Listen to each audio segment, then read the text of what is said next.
Okay, so hi everyone. I'm Amy Skinner, as you might know, and I'm here with my student Em, and Em has graciously offered to chat with me because I twisted her arm into it, and here we are.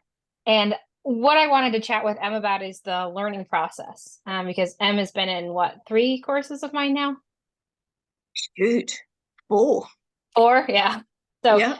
she's a repeat offender, and she's gotten a good grasp on what the learning process is like. And I would just love to chat with you um about that because your horse Blue is a Spanish Mustang. Is that Yep. correct? And Yep. he is you produced some beautiful work in the last course we did together. Just blew me away, absolutely stunning. And that's why I wanted to chat with you. Um, because in the beginning, I know it was a little tricky for you. So when you first started in the comfort and straight course, you first started trying to get him to lunge. What was that like for you?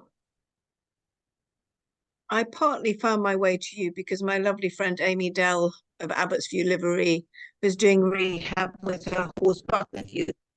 So I thought, oh, this looks really interesting. And I looked at your course and I thought, okay, because I was such a klutz, in the middle of a goddamn circle and you flick your carrot stick about. And I was always falling over the rope. I was called clutching and hopeless. So part of what drew me to the lunging course, I thought, well, actually, and maybe you really should try and do something that is difficult for you. So I thought I would do something that I knew would challenge me because I knew lunging would, and it did. That's pretty Um, brave. I guess it kind of is, but it's all right to be brave when it's your own choice, isn't it? So I thought, Yeah. yeah, I'll give it a shot. And I realized when you said, would I do this interview, I thought, gosh, what will I say and things. And I realized that one of the things I do quite quickly now, almost by second nature, is when I do my first videos or two, I do everything as badly as I can, almost intentionally. So I will, I'll not edit any of it out. If I push my horse around in a way that I'm really embarrassed by, if I fall over my rope, if I drop my stick, I just think I'm going to let everything happen. If I look at that, I think, oh my God, my bottom looks enormous. I just think I'm just going to leave it all there. And my arms are all over the place. And I just think if I do that at the beginning, then it's almost like I sort of dump my shame right at the start and then I can kind of recover because everything after that is only an improvement.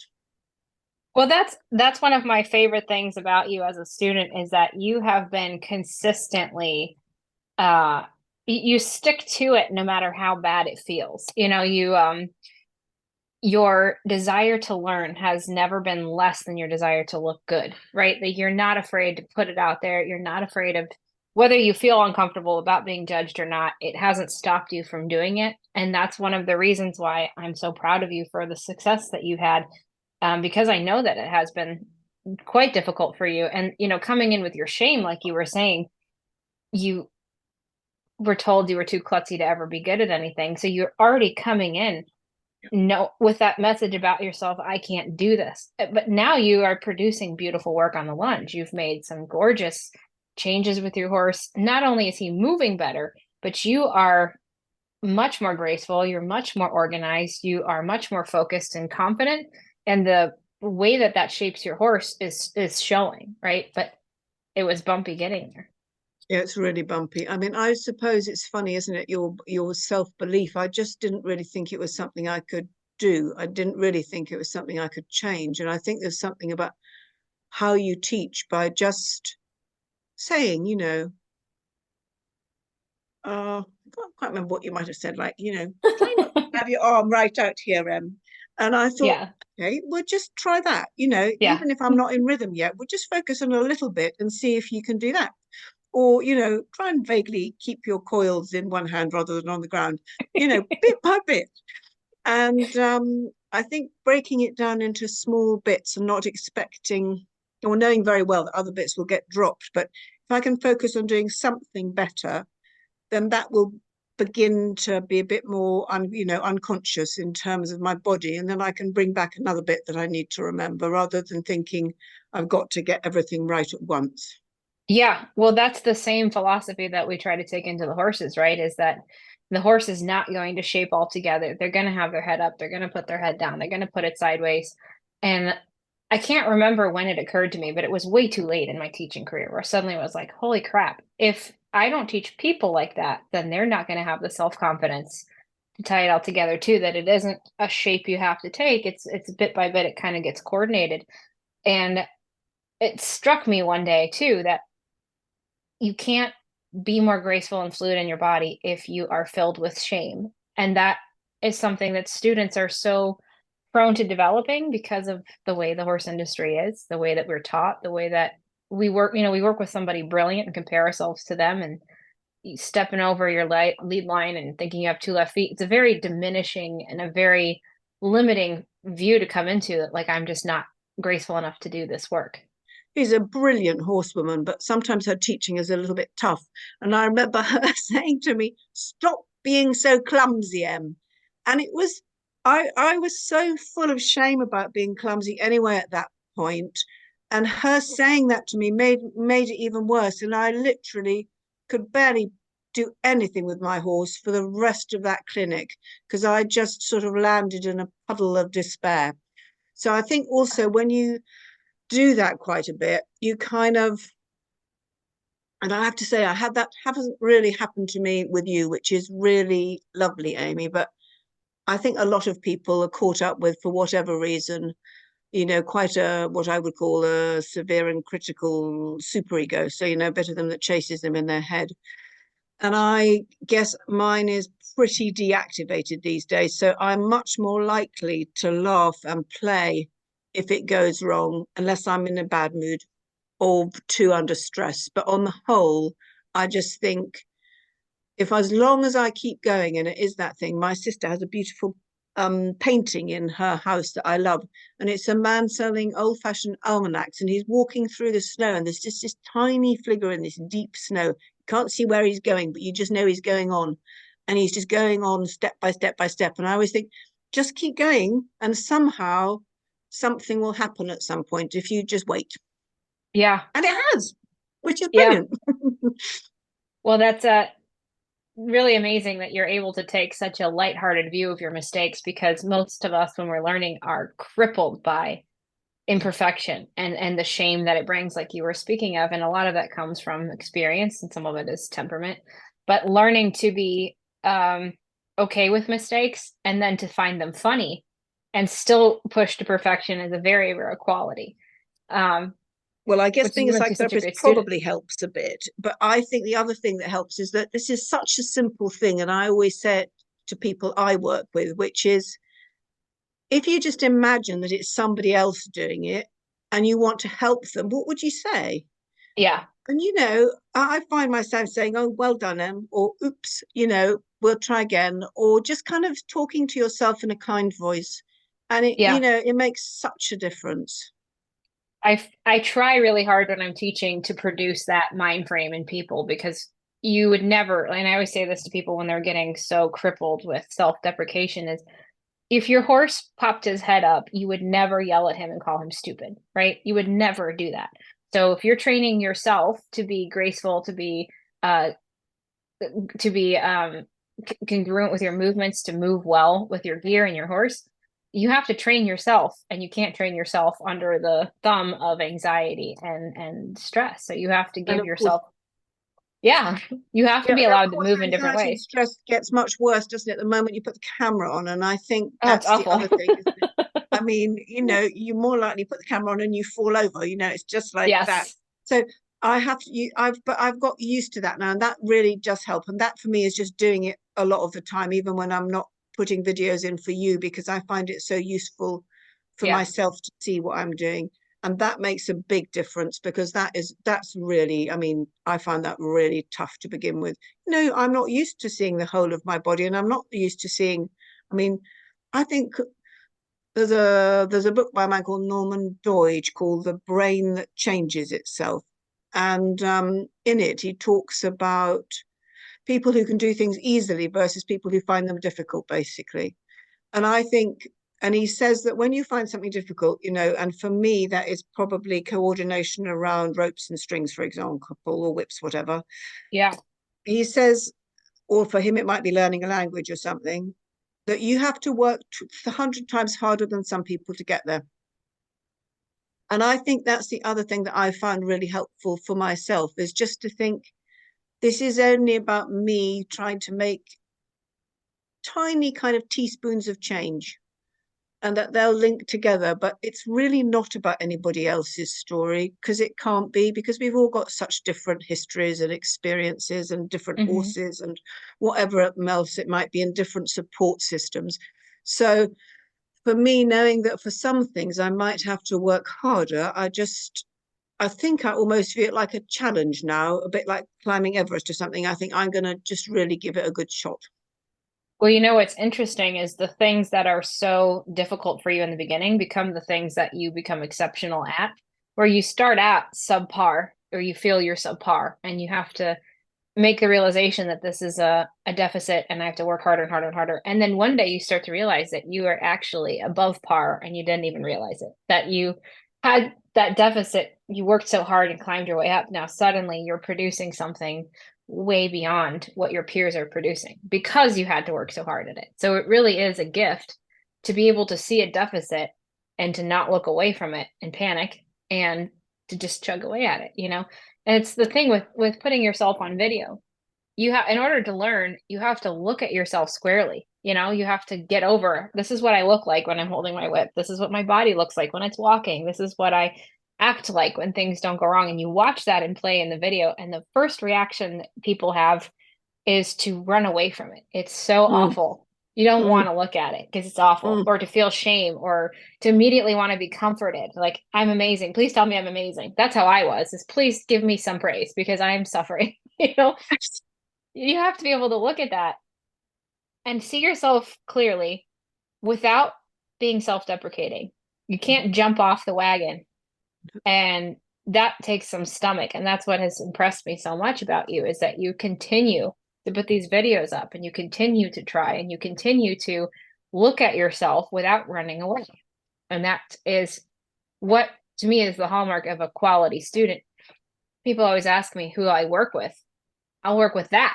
I don't care what skill set you have. I want that, because that can take, you can, if you have two left feet and you keep hitting yourself on the head with a whip when you turn around, if you have that quality, you can get there. And And I that's, think just occasionally when I've looked at a video and um,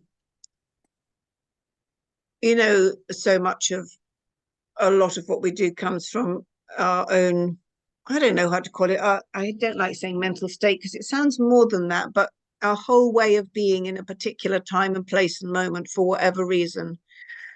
And when I can really be incredibly centered and with my horse, you can see it. And that yeah, to me is just like mind blowing. And it is so delightful. I think I was seeing a bit of something Buck Brannaman said on one of his Facebooky things recently. And it just said something like, when you get the kind of feeling of feel and connection, it is totally addictive and you're going to want more of it. So yeah. it's also that, when you do say something nice, I go really happy. And when I see something nice and, it makes me really happy. And I think, great, it does work. It works in terms of, helping you go on. It is a bit of a trust fall in the beginning though, because you don't know, is this going to work? And am I suffering for nothing? Yeah, I mean, exactly. I mean, I would have been quite happily convinced, that, I think you said to me at some point, get closer and use the whip. And I thought, don't be stupid. There's no way I could do that, not fall over and get in Yeah. a total muddle. And but I gave it a go. But it is trusting, and it's sometimes it is kind of doing it with your eyes shut, and sometimes it does look horrible and Yeah. awful. And I mean, I was away for a week and I came back and I did a video and I thought, oh, well, I'm where I was before. And I watched it and I didn't put it up, Amy, because I was so shocked. I was walking backwards, no rhythm, the whole blue wasn't aligned, everything had like gone. And I thought, I've only been away a week, and I Yeah. thought, gosh, it's really interesting. And I thought, it's all right. It's not very nice, but actually you can walk forward and you don't have to do that. And you can do this. but I don't think I would have caught it if I hadn't had the video, actually. Yeah. A huge part of it is being able to have everything fall apart and recover too. And that's a skill that you've gained as well is you start out terrible and you don't panic, you don't throw in the towel, and you start to guide it forward and shape the outcome more productively. But also, as you say, sometimes it does all fall apart and then you just pick it up and you start again. And I guess it gets Yep. quicker, hopefully, doesn't it? Or Mhm. you find it easier, whatever. Because I have just been away for a week and I came back and I have a young man, Spanish Mustang, as you know, who's 3. And just before I was away, we've been doing beautiful rhythmic walking just up kind of from barn to another barn off a kind of gravelly path with grass either side. She's even walking on the grass without rearing and eating, and it's pretty rhythmic and it's really good. And you can feel her pleasure in the rhythm when it's going That's well. great. Been away a week, come back, awful rainstorm here yesterday, and she must have gone up about 6 times or half, and she hasn't done it for weeks. And even though I don't know if I was a lot better, but emotionally I was way better because I was just totally unfazed. But I just thought back to rhythm, just don't get squashed, back to rhythm, back to rhythm. And you could almost feel her irritation and her pleasure all at the same time. Oh, all right, and off we go. And it was really cute. So But thank you. that's the key, isn't it? Is to be able to lead confidently without overpowering. But that the confidence really is a confidence inside you that develops from repeated experiences where you control an outcome for the better. Right? Is you think you can't do it, but then you did it. So you get a little push up of confidence. And you've Exactly. had so many of those push-ups of confidence that now you come back from your week off and your horse is veering and you're like, I have fixed this before and I know I can do it again. Precisely. And that, God, Yeah. that feels so different than before, rather than thinking, oh my goodness. Because I think when I started trying to do a bit of work with her, as you know, it was very challenging. There were a couple of days when I was very close to thinking, I really don't know that I can do this because she was just up in the air and frightening me too much, really. So you have changed from feeling uncoordinated and unconfident to being pretty competent, confident, and coordinated. It was not an easy task for you. But if you had somebody that you was coming into your life as a student who was unconfident, full of shame, and feeling completely overwhelmed, what would your advice be to them on how to learn baby steps from the beginning? I suppose it's so horrible that this is true, but I think it is that you can't avoid the shame sometimes. And sometimes you are going to feel just in a puddle in the ground and that you are a disaster and you can't do anything. And that somehow you need almost to put your hand out to yourself at that point and say, we're just going to try. We'll just go back and do another 10 minutes tomorrow and see how it goes. Mm. And, just keep doing that. And that then you begin to get the tiny building blocks of improvement because I don't need a lot to feel really pleased. I suppose that's the other really important thing. People think, why is Em so happy? Our horse is walking beside her and they go up the road. And I think, for me, it feels massive. And I think that's the other thing that I would say, is really delight in the good bits that you get. Mm. Um, and that kind of, because I think what I love is I'm always looking for connection with a horse. And the rhythm and alignment part of what you teach is so simple and yet so powerful in creating that. So I think, if you have something, yeah, I really want that. It's very powerful. You might want, higher level movements later on, whatever it might be. But just the feeling of having the horse with you and you're together and you really are together just feels like you're kind of one doing whatever it might be. And for me, a kind of proof of the pudding was just before I went away. Shirley had the dentist for the first time. And in the UK, we don't use sedation unless the horse is known to be difficult. So the expectation is that the dentist can work perfectly well without sedation. And obviously, it's an ask to have a gag in the mouth when somebody's 3 and not had it done before. Hmm. And she's a lovely woman dentist. And she said, well, if she wants to put her head up, that's fine. Let her go wherever she wants. I'll just follow, basically. And she was, aligned but head up, way higher than I was happy. But every time there was a break, she just put her head down to the ground because she knows a kind of head down command just from my words. And she'd just rest. And her side was panting, panting, panting, as in she was kind of hyperventilating. She found it really tough. She was trying so hard, Amy. And I was just standing beside her and she's just looking at me in the eye. And I thought, we've got this. We'll do it. And I felt so balanced and centered. And I thought, that's Amy Skinner. Here I am, balanced and centered. And I thought, That's she's not going me, to that's figure that you. out. I'm not frightened, and she doesn't need to be, even though it is scary and difficult. And she was so good and no sedation, so I was really chuffed. So thank you for that. That's wonderful.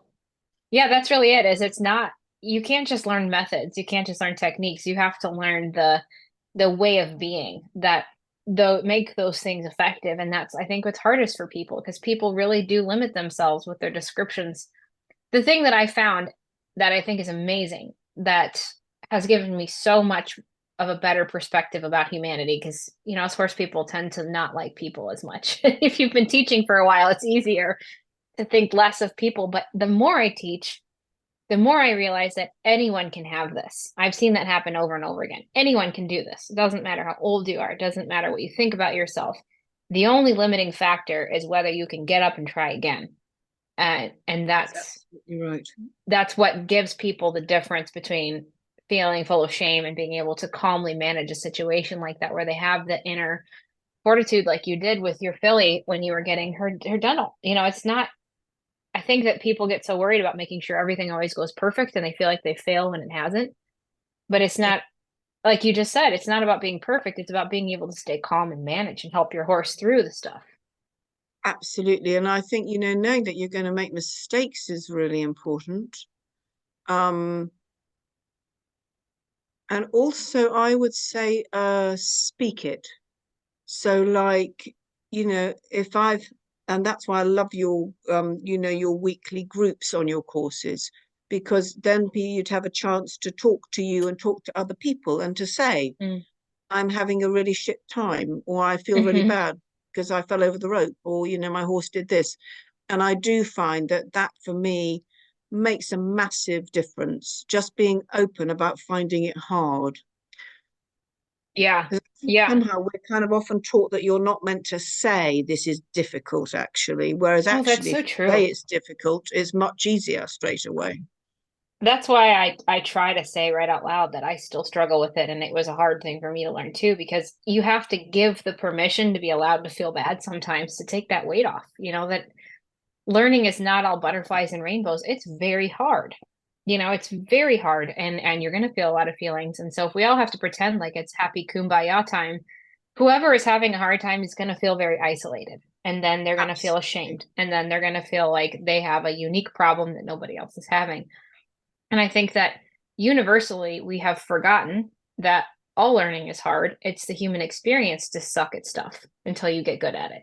You know what I mean? Like That is what there's learning is, isn't it? there's Absolutely. And there's that's why oh those tiny bits of improvement are so important, I think, to hold on to, because it's, if you're trying to go somewhere in the kind of addiction world, there's a kind of model where, um, or there's one idea that people have difficulty because their idea of who they are is so far removed from their own possibility.